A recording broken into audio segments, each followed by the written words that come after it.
الله الرحمن الرحيم. النهارده بقدم لكم اصغر واحد بيستخدم الاي اف تي اللي هو نمبر 1، اصغر صياد اي اف تي. جاي لي بيقول لي عايز باي اف تي، فانا قلت له تعرفه منين؟ فقال لي انا بصطاد بيه. فهو معاك اهو بقى. هسالك سؤال ماشي؟ لو جاوبته هديك هديه. ماشي. وعايز اساعدك ماشي. عشان انت عسل. ماشي. انت بتستخدم ايه في الاف تي؟ يعني بتصطاد بايه؟ أصل بيه؟ يعني انت بتصطاد بايه؟ اعلى حاجه بتحبها يعني؟ أه. لا انا عايزك تقول اسمه. الرقم بتاعه، الرقم الكود بتاعه. الكود بتاعه كام؟ الكود بتاعه بكام؟ اه.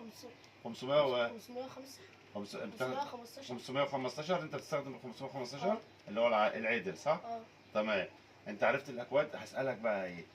قول لي على 3 انواع في الاي اف تي الاكواد بتاعته غير ال غير 515. ال 515. 515. قول لي على 3. يعني اللي هو 1772. ايوه اكواد 1772. شاطر، برافو عليك. 421. تمام، و521. برافو عليك. ده انت بسم الله ما شاء الله. لا ده معانا في الصيد على طول ده. ما شاء الله ده عليك. محترف.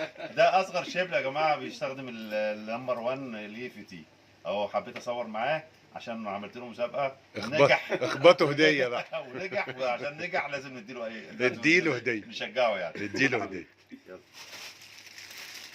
دي هديه من الاي اف تي. بص جاب اهو مكتوب عليه ايه؟ عشان خاطر ما تتزوجش خالص. ماشي يا حبيبي. بص على الكاميرا. البس بقى الهديه بقى. البس بقى، البس كده. البس بقى كده. لايف. ايه؟ نمبر 1. نمبر 1.